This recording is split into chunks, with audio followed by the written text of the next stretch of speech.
pop culture and mass media teacher. And yes, they're all a lot of fun to teach. In Union, New Jersey, I teach 10th grade and 11th and 12th grade. And it's my 17th year now. I couldn't imagine doing anything else. This year, I think I'm a first year teacher like every teacher because it's a new experience. But I'm happy to join you. So thank you for having me. So great to have you. And we guys are in for a treat tonight. We had some great stories that Nick was telling me before we even got on board. The big question tonight is, what is going back to school looking like for you? I know we've talked about some of you going back hybrid, some of you going back face to face, completely remote. Nick, tell us, how is your district going back? I mean, and again, my district in particular, I think districts from all the country are doing the best they can with the resources they have and the information they have. It's tough to plan for tomorrow when you don't know what tomorrow's going to look like. It's like you can only plan and then adjust the time being. But our district is looking to do hybrid, which 4 days in school, 1 day virtual. I think that may change over the next week or so, depending on what our Governor Murphy says and what our school district feels. I mean, I do have to say, my district and the administration, we always err on the side of safety. Kids first, like teachers first. It's health first.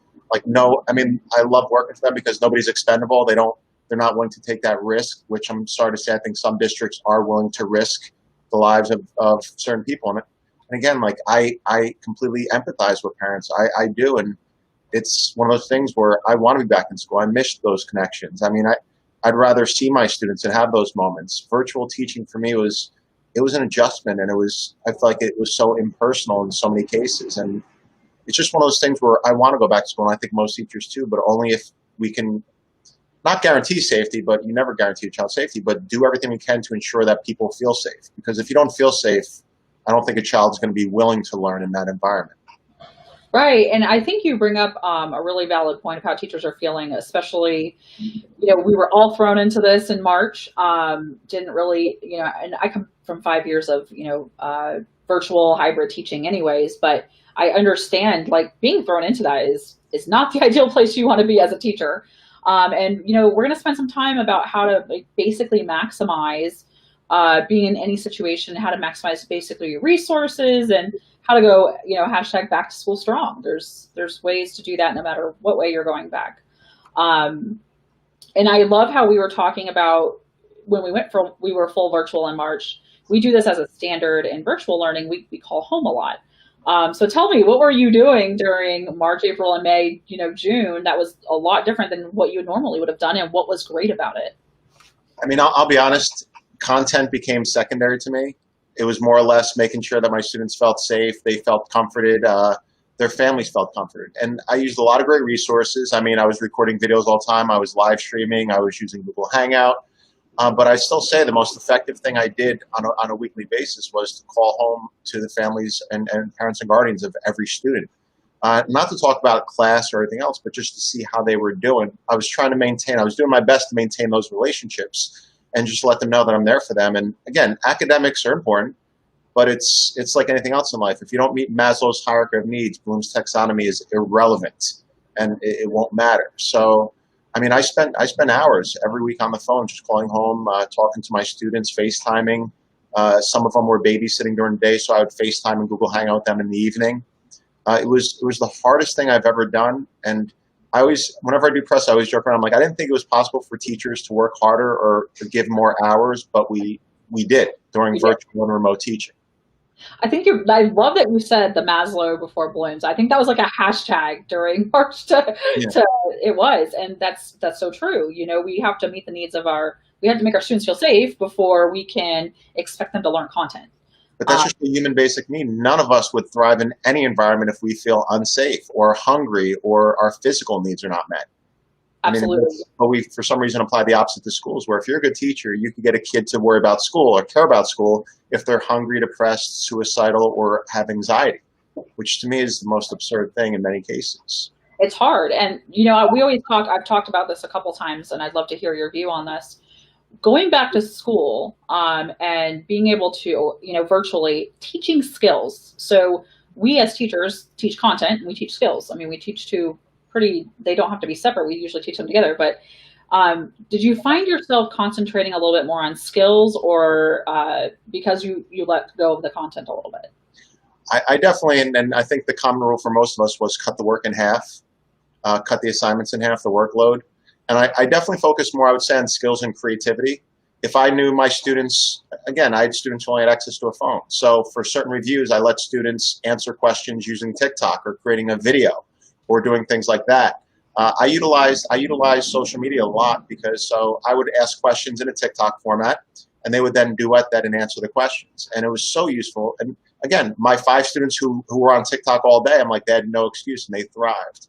Other students like to write. Other students like to record their vlogs or do things. So I try to, the one thing I worried about most was their social skills and their interactions. So I tried to provide them with resources and I would say assessments that would help strengthen those skills. So, I mean, I do think even though they were isolated, the socialization I tried to focus on, the interaction. So I did everything I could to keep them engaged, but also kind of make sure we sharpen those skills that they may be missing if they're not sitting with their friends talking or interacting with people on a regular basis. Can you give some tips and tricks that, especially because you teach high school, but this can totally work for elementary. How did you get them to collaborate in a virtual environment? I let them work in groups a lot, so a lot of them already established groups prior. Right. And when it comes to presentations, virtual presentations, they would kind of rotate. So a lot of my students already had a set of students or a group of students that they tend to work with and they collaborate with anyway. They did create Google Hangouts. Obviously, when you use certain things like Google Slides and things along those lines, it's easier for collaboration. There's a lot of apps that provide that. But some students thrive better working independently, so I allowed them to do that. But a lot of students, either they created TikToks together, or they created videos together, or, I mean, some of my students who were neighbors would hang out, would record their videos together and do things along those lines, where it still allowed somewhat interaction. To me, it was all about, I did not care how they delivered the information. I wanted it to do something that I thought would help them, and even in an indirect way, like making a TikTok. My students still have to know the information to record the answers, duetting me with the TikTok. And they were incredible, and they were so creative. And I got what I wanted. They used TikTok to make their video. It was a win-win. So, I mean, and I'll be honest, I tried so many things. I tried to convert games we played in the classroom to virtually. Some worked, some didn't. It was definitely a trial and error, a few months of trial and error for me. And we had fun when things bombed. It's like, I would ask them, like, how did you like that? Like, it wasn't as good as in class. I'm like, okay, we won't do it anymore. It's right. So I always ask my students feedback because I want them to enjoy it as well as, utilize the skill set that we're trying to enhance. No, I mean, I think you're right. I think part of virtual learning, just like our first year of learning or teaching, is that you're going to bomb. I think that's one of the things you learn as a first year. You have to take risks. Like, right. You have to bomb. If you're not bombing or messing up, you're not trying. Yeah. And are you teaching? Like, are you actually teaching? So, and I remember my first year of even going virtual, I was like, this is a brand new game for me, especially, only being 2 years into my teaching career. And you know what? Kids are kids at the end of the day, right? Like, they still want you to engage with them. And TikTok I can't believe you got them to do TikToks. That's so much fun. Well, it wasn't mandatory because, again, it's not approved by the school district. But if I didn't let certain students use it, I wouldn't have gotten work from them. But the work they turned in probably took more work than if they actually did it the traditional way of just writing it down. But because they feel comfortable with it, and again, like, I had the luxury of teaching high school where I had those interactions. My heart goes out to elementary school teachers. I think I had to try to be engaging online virtually with my students, which is tough to do. But I mean, what I saw elementary school teachers do, I mean, from dressing up costumes to just providing so much content that was so inspiring and so creative, and just, it gave me hope.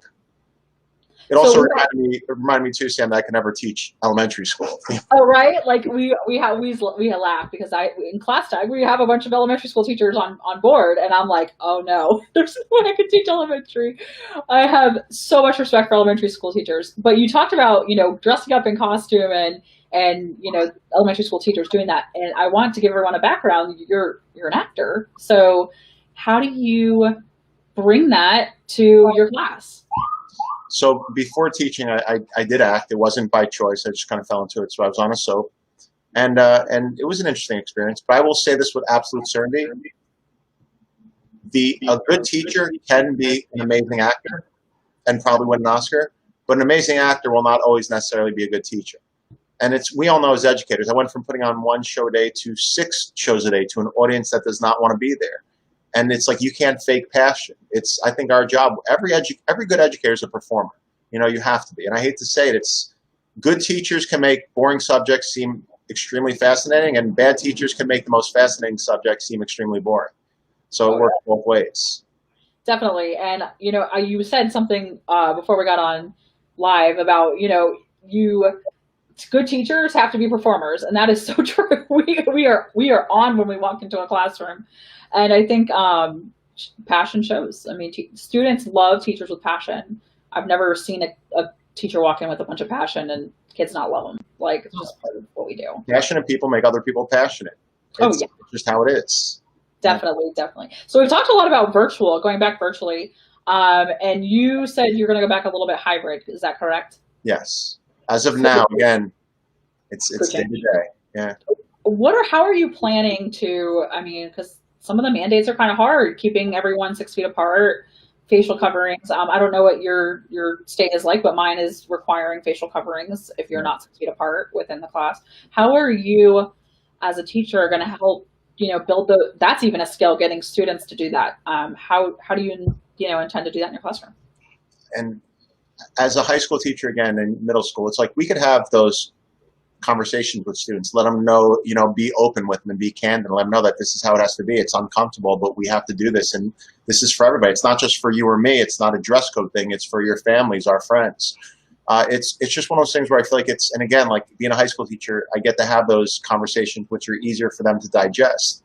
I just think, and not to praise elementary school teachers again, but one of the greatest gifts I think elementary school teachers have is making scary moments digestible and comforting to kids, or comforting kids in scary moments. And I saw, I was watching a few different Instagram pages of art teachers in elementary school. One of my friends, Cassie Stevens, had her students made all the masks and had them put their own personal designs on their masks, and with smiley, and it was so fun, and I laughed when I saw it. But I'm like, that's how you get kids to engage in something that may be scary but have fun with it and ease their anxiety. Because kids are very anxious and curious, and they'll ask 100 questions about stuff, and sometimes the answers aren't what they always want to hear. But it's like teachers, and elementary school teachers in particular, always find amazing ways to kind of take these moments that are so complex and overwhelming for adults, and get a child to kind of understand it without scaring them or without overwhelming them. I mean, I'm going to do everything I can to be open and honest with my students and let them know that this is, again, this is something, it's historical. We've been down this road before. We got through it before. It's not a matter of oppression. If this is oppression for you, then we've had it pretty good. This is not oppression. It's a matter of the greater good. And to me, it's my logic. If either worst case scenario, if it's not as effective as people think, I'll tell you, it's like worst case scenario, it's still going to help. Right. We do things that, you wear your seatbelt every day. You don't need it every day. You only need it when you're in a car accident, but you wear it every day. And you're glad when you have it on. Yeah, you're glad when you have it on, just in case. Yep. And it's like you can't. These are the moments where you have to have those hard conversations with kids and let them know that it's a big moment. This is something, again, as history teachers, we'll be teaching about. Oh yeah, absolutely. I can't wait to teach about the toilet paper shortage of 2020. that one. Wait, so Mr. Ferroni, there was food. Yeah, there was food everywhere, but there was no toilet paper. No toilet paper. And it was the worst. We made it through. But we made it through, and I've seen this resurgence of teaching outside. I don't know if you've read anything on it. And I had someone in the comments talk about doing Zoom group meetings in the park when they were going virtual, but when you're, face to face, have you considered maybe bringing your students outside in a time that you normally wouldn't have? I have, but in the Northeast, that's only good till October. True story. Yeah, it's true. It's only good till October, and it makes perfect sense. Like create a tent, almost like an outdoor picnic area, and I guess in certain areas in the South you can do that longer. Probably through the winter, to be honest. Yeah. So but for us, it's like that's only good till October unless we get heating lamps and everything else. Right. There's so many adjustments. And again, I would not mind doing that. I'd prefer to do that. At the same time, now we bring up the question of technology. Right. So now it's how am I going to engage or use all the technology that our school invested in, whether it's the Wi-Fi, the smart boards, or anything like that. It's really, everybody wants answers, but there's nobody that could really give answers, or there's no real solution or one solution to this event. Well, and I think that you're bringing up the point where teachers, they really started, they want easy answers and like, what platform do I use? What thing do I use? And there's so many, Yeah. it's almost like overwhelming. Overwhelming. It's overwhelming. And I think that's like really why we started this series. Because even as a virtual teacher, when I first started, I started, 5 years ago, and it's actually a hybrid class. I had a full computer lab and taught traditionally. You're looking at everything that exists out there. I mean, you have Google Classroom, and then Padlet, and then Nearby, and then you start stacking all of these things, and you have to learn all of them, and you have to put your students on all of them. You have to make sure they know all of them, and I prefer simplicity. I mean, to me, it's funny. I gave a virtual keynote a month back, and I started off like, okay, guys, these are the 50 apps that I'm going to teach you how to use by the end of this keynote, and I showed a picture of like 50 apps, and the next slide was like, I'm only kidding. Like, it's like, so It's gonna be okay. Yeah, I'm only kidding. And it's just one of those things where it's like, to me, what do you know best? What do the kids function with best? I mean, to me, it's so much better to focus on one or two apps or sources or sites than it is to focus on 25. If it's overwhelming for you, then imagine what it's going to be like for your students who may not be as familiar with those. So to me, it's like pick one, two, or three and kind of make yourself a master of those. That's it. Right. And tip to those elementary school teachers, because you guys aren't teaching your elementary students, you're teaching the parents, which is sometimes harder than teaching the students. Do yourself a favor. Most things, how to use a platform, is on YouTube. There's so many how-to videos out there.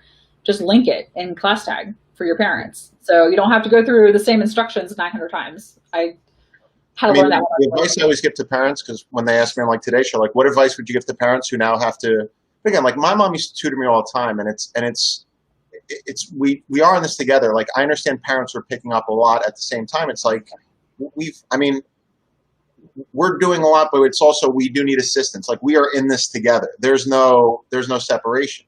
But the one thing I always tell parents, especially even parents of younger children, is it was brilliant. It was brilliant at the time. I thought it was kind of just fun, where she played a game where it's like, teach me what you have to know. So instead of like her teaching me math, I would have to teach her how to do the assignment. So it's kind of like, I always say that, have your kids teach you what they need to know, because studies show, first of all, we retain 90% of what we teach. And I think a child would enjoy nothing more than teaching their parent how to spell or how to do this and how to do that. And it's like, and they're indirectly learning it. So, I mean, to take the stress off parents, let your kid be the teacher, but you be the student, and say, all right, you need to teach mommy or daddy how to do this. This is it. How do we spell this? Are you sure? And it's like, and that's it. And it's like, give them the power, give them the role. So many kids would eat that up. And we did have a couple comments in chat, by the way. They love the idea about coloring your mask. That was like very well received. And we just have a couple platforms questions that I'm going to answer real quick. Deanna, feel free to ask any questions you have about ClassTag. And then the difference between Seesaw and ClassTag. ClassTag is a parent-teacher engagement app. That's what we are at the end of the day. We keep parents in the loop and make it easy for you to talk with parents. And I want to expand on that, because we talked about that before we went live, Nick. We talk to parents now more in a virtual atmosphere, or even now and more now than ever in general. How do you feel about that? Is that working in your benefit? Tell us a little bit more about that. I mean, talking to parents on a regular basis, first of all, they appreciate it so much, because for the most part, I just let them vent to me, and just because parents are anxious too.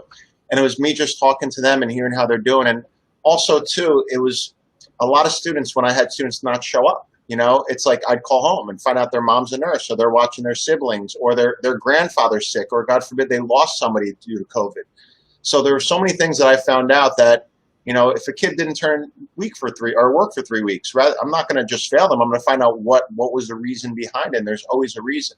So it made it so much more personal. I know the parents appreciate it so much, and we're so thankful, because it reinforced the fact that I'm not just kind of, here's the work, good luck. It's like, we care. We care. Next to you, we care about your children a lot. And that's why we care deeply.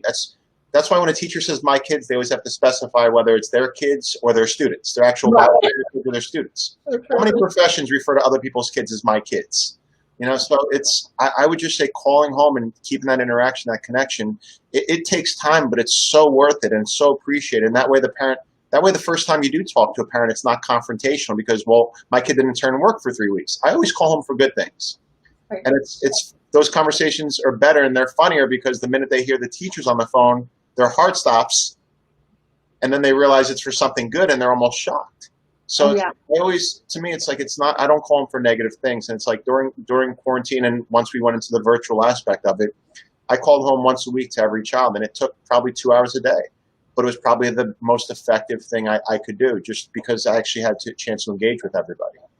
Right. And for, summing up that's great, is that even in my virtual life, I told you before we got on that I called home once every 2 weeks for every student. I had 160 kids, and I'm sure I call home.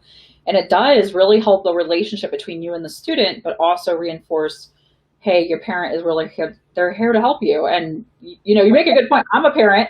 I was freaking out a little bit more. I was freaking out more for my daughter than I was for, teaching. I'm like, virtual teaching, I got this. But I'm like, oh, wait, now I have to make sure my daughter's okay while she's virtually learning.